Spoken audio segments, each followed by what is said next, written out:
Halo sobatku mistik mustika dimanapun anda berada, kita akan bacakan readingan untuk weekend, Jumat, Sabtu, Minggu, weekend. Ada energi apa akhir minggu ini? Energi apa akhir minggu ini? Kita lihat radar hatinya. Radar hati bukan zodiak. Radar hati adalah cerita yang ditangkap hari ini. Ada fate kebalik, nine house, fate kebalik. Ada rasa tidak percaya, ada segala yang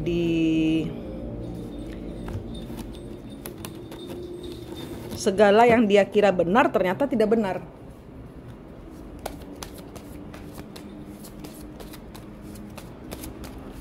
Ada terbukanya suatu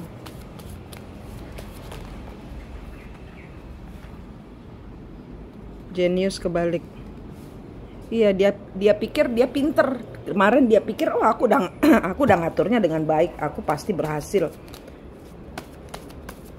nggak mungkin gagal, udah gitu, nggak mungkin gagal. Ada saya tarik kata-kata nggak mungkin gagal, ini pasti berhasil.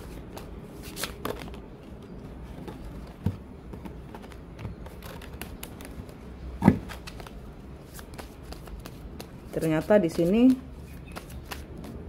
tidak berhasil. Apa yang dia kira jenius ternyata nggak berhasil.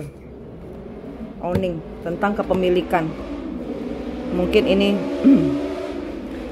ini tentang status, mungkin ini tentang properti, mungkin ini tentang investasi, mungkin ini tentang warisan.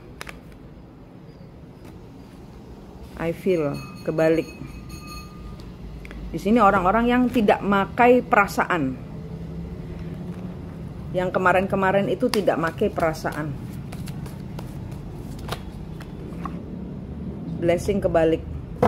Ya, di sini apa kalau saya mau bilang, perasaannya tuh ditindas demi sesuatu hal yang materi. Ada pesan-pesan dari semesta yang tidak nyampai. Ada pesan-pesan yang tidak sampai.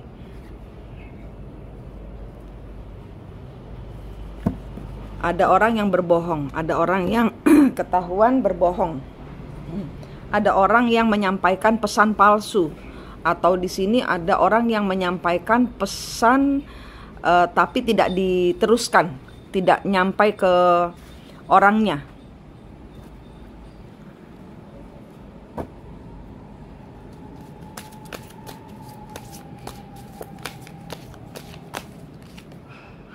Ya, di sini udah nggak bisa lagi. Orang ini sudah nggak bisa lagi. Orang yang saya tangkap di sini, yang dia kira, wow ini pasti berhasil gitu loh ya. Di sini ada kebohongan-kebohongan yang mengungkapkan bahwa oh itu, misalnya ini fitnah, tentang fitnah ini tuh. Pokoknya ini tentang segala sesuatu yang membuat status seseorang yang diharapkan, atau mobil, atau warisan, atau investasi, itu semua ternyata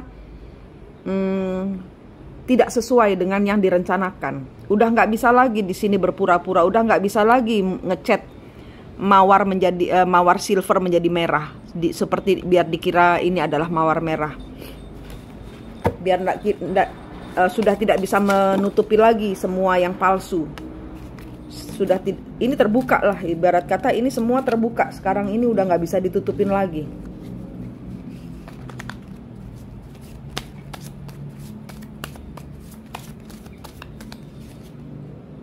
Curiouser and curiouser. Iya, di sini orang ini kok bisa nggak jalan ya? Dan di sini orang ini kena karmanya. Semua itu ada harganya. Perbuatan baik datang dengan perbuatan baik, ada hasilnya. Perbuatan jelek, ya hasilnya apa?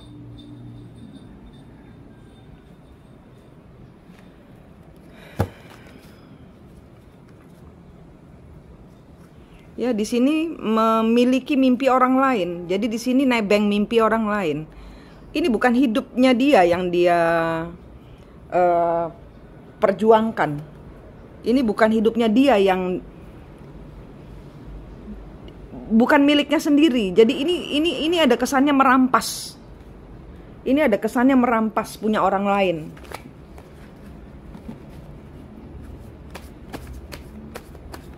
Yang dia kira ini saya pasti akan dapat. Ini 1 tambah 1 sama dengan 2. Saya akan mendapatkannya. 1 sama dengan tambah 1 sama dengan 2. Ini sudah jelas jalannya ke kiri, ke kanan. Ini pasti nanti saya dapat. Knight of Pentacles.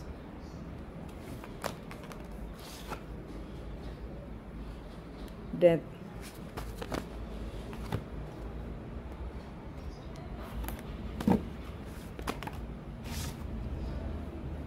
Kejadiannya tidak seperti yang diharapkan. Di sini dia kira dia mimpin. Udah, kamu ngikut saya aja. Ini itu orang sana curang, orang sana curang. Kamu sama saya aja. Dengan harapan orang ini mendapatkan cuan, untung, status, rumah, warisan. Orang ini diarahkan ke ikut saya aja udah. Sini uangmu di sini, ikut saya aja. Saya lebih murah, tapi kenyataannya tambah mahal. Nah, ini tidak sesuai kenyataan.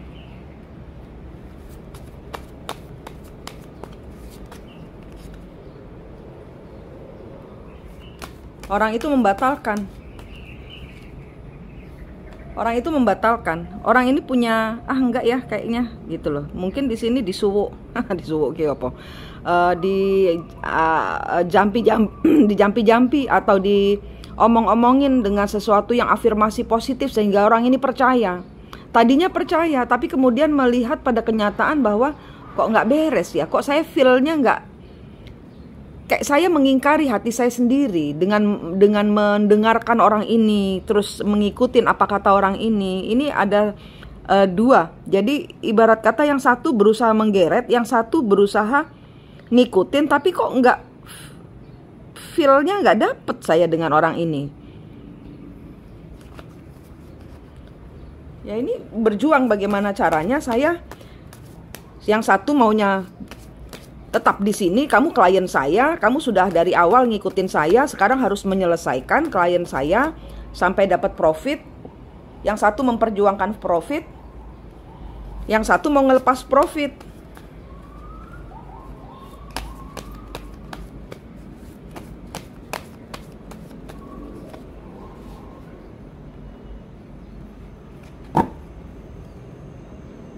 Ya.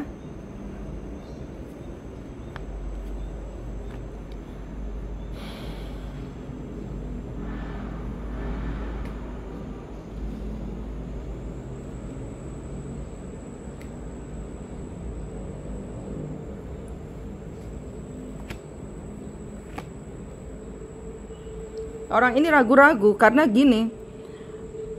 Salah seorang ini menarik dia dari, misalnya dia pergi ke toko A.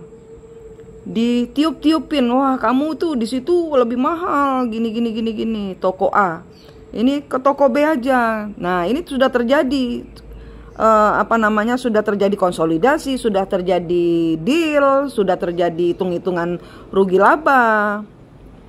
Karena seseorang percaya apa yang diomongkan bahwa toko A ini jelek. Dia tidak memakai feel, tidak memakai rasa, tidak memakai perasaan, tidak memakai hati. Nah itu bahasanya. Tidak memakai hati untuk oke, saya milih toko B aja. Tapi di sini orang ini melihat toko A ini tahu saya pergi ke toko B, tapi dia tidak ngelawan loh. Dia asik aja loh. Dia tetap buka toko dan tetap orang datang ke sana loh. Sehingga saya merasa, saya nyaman di toko A. Saya nyaman di toko A. Saya ragu-ragu jadinya ini. Kenapa di toko B ini bilangnya toko A itu banyak kecurangan, banyak penipuan, tidak jujur, banyak masalah. Kenyataannya dia rame-rame aja.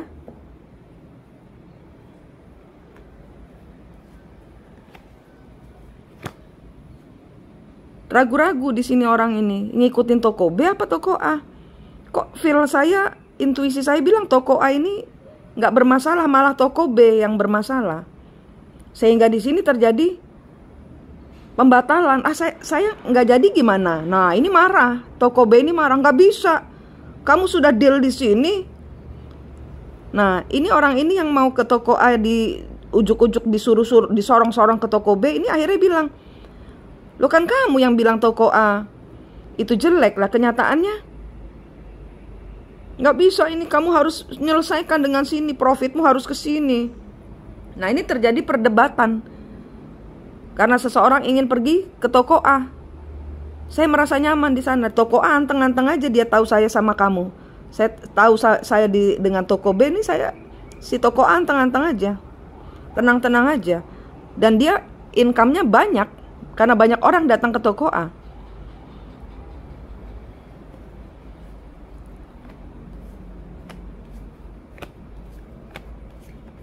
Ya, dia ini menyesal. Waduh, saya kemarin terjebak. Ternyata di sini ada bunganya, ada ininya, ada itunya. Merasa tidak damai, merasa tidak sejahtera di bekerja sama dengan si toko B ini. Menyesal dia. Orang yang akhirnya ke toko B ini menyesal. Saya sudah melakukan kebodohan dengan melihat, dengan tertarik, dengan tidak mengikuti intuisi saya bahwa toko A ini fine-fine saja. Kenapa saya ke toko B? Akhirnya saya kejebak. Yang mestinya saya untungnya 10, untung saya setengah. 1 aja nggak ada. Menyesal. Coba dari kemarin saya nggak macem-macem. Nah ini akhirnya seseorang berpikir ulang, saya yang salah. Saya yang tidak percaya dengan toko B. Saya gampang dihianati. Saya gampang dihembus-hembuskan berita yang miring sehingga saya percaya bahwa toko A itu jelek. Kenyataannya toko A lancar. Saya lihat orang-orang yang datang ke toko A lebih banyak daripada ke toko B. Balance, justice, commitment. Ya, ini akhirnya ya terjebak. Di sini perjuangan melepaskan diri dari toko B. Perjuangan seseorang melepaskan diri dari toko B. Bahwa saya nggak mau, biarin aja. Apa yang hilang sedikit biarin. Tapi saya mau kebahagiaan saya. Saya mau merasa nyaman urusan beli-membeli ini. Urusan investasi ini. Urusan status ini. Urusan hubungan ini. Urusan pekerjaan ini.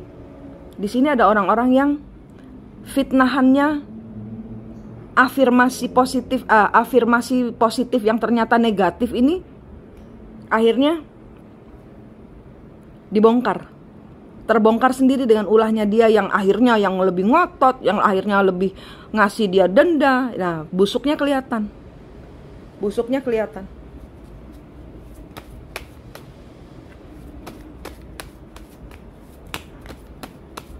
Ini udah mau keluar dari toko B, tapi dihambat dengan banyak denda, banyak ada permasalahan hukum yang harus nggak bisa kamu ninggalin saya.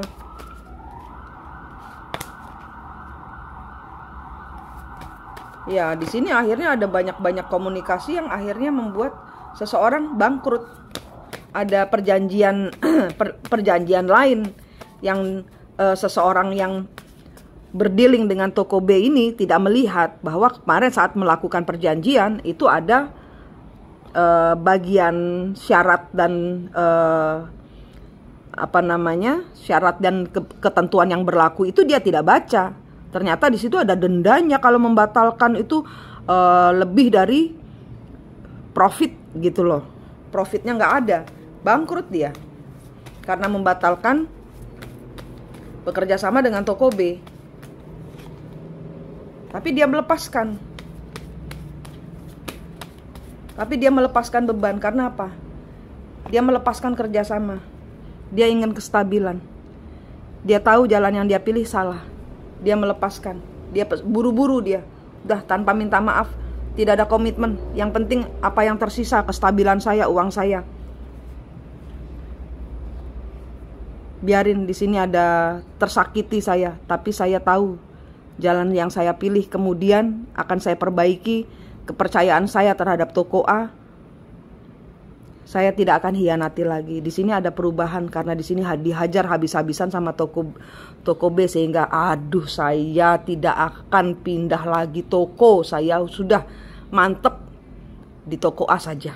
Ini yang membuat seseorang digempur banyak kewajiban, ya, kewajiban yang tidak tertulis, yang tertulis kecil sekali, bahwa di situ kalau ada pembatalan dia harus bayar jaminan, bayar denda, bayar bunga, bayar ini, bayar itu.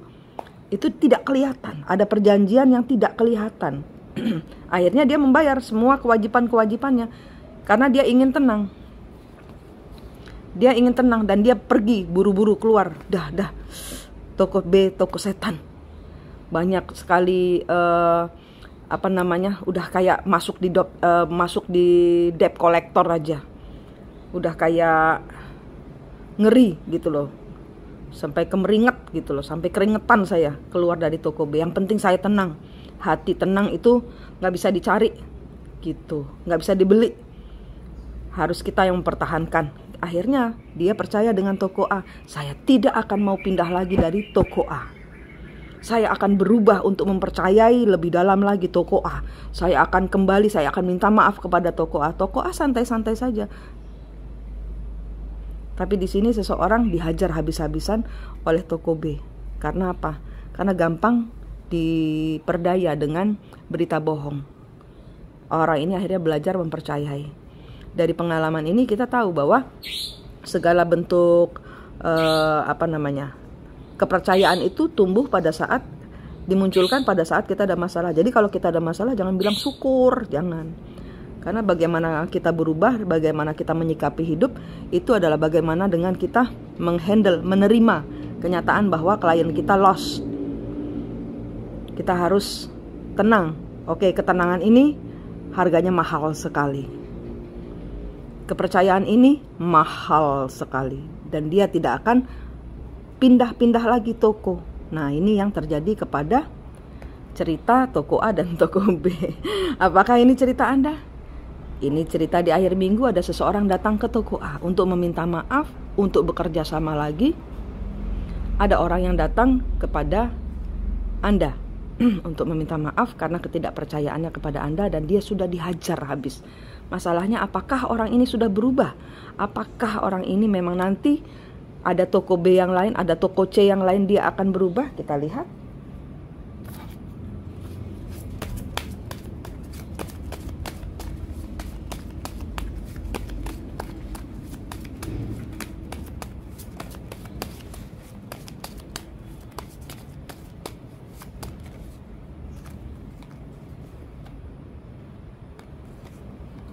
Prosperity lies ahead, new moon in Taurus. Ini ada Taurus yang kejungkel.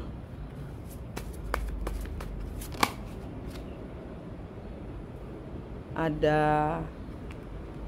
Taurus Aries. Ada orang-orang yang belum sembuh. Orang ini hanya ketakutan tapi belum sembuh. Ya, semua butuh proses ya. The answer you need are coming. Nothing is yet set in stone. Belum ada. Orang ini harus belajar dulu. Orang ini harus menerima kenyataan dulu. Orang ini harus belajar mengadaptasikan diri dulu untuk mempercayai dirinya sendiri. Bukan toko A, toko B, toko C, tapi dirinya sendiri. Dia masih akan diproses Tuhan. Saya tadi tanya, apakah orang ini kalau kembali kepadamu, dia sudah bisa layak mendapat kepercayaanmu? Jawabannya belum. Dia datang karena dia nggak punya uang. Prosperity lies ahead. Taurusnya kebalik. A fiery climax approach Aries. Di sini ada yang berhubungan dengan Pisces, Aries, Cancer, Gemini, Scorpio, Aquarius, Sagittarius, Libra, dan masih banyak lagi. Jawabannya, kalau ada orang-orang yang datang ke toko A, dia harus menyelesaikan seluruh bebannya dengan toko B, sehingga toko A tidak kena imbas dari toko B. Biar dia total menyelesaikan, menuntaskan masalahnya dengan toko B, supaya toko A tidak kena klaim dari toko B sebagai perebut klien orang. Terapkan ini di hubungan, terapkan ini di pekerjaan, terapkan ini, amankan posisi Anda. Ini belum saatnya untuk union, pertemuan, belum. Di sini toko A bahagia, makmur, sejahtera. Toko B mengalami depresi karena klien satu-satunya pergi, mau ikut ke toko A, menambah uang di toko A. Ini yang masih berurusan dengan yang berwajib. Oke? Toko A, toko B, toko C. Ini cerita hari ini. Manik di sini dari Mistik Mustika. Senang sekali berbagi dengan Anda. Sampai jumpa.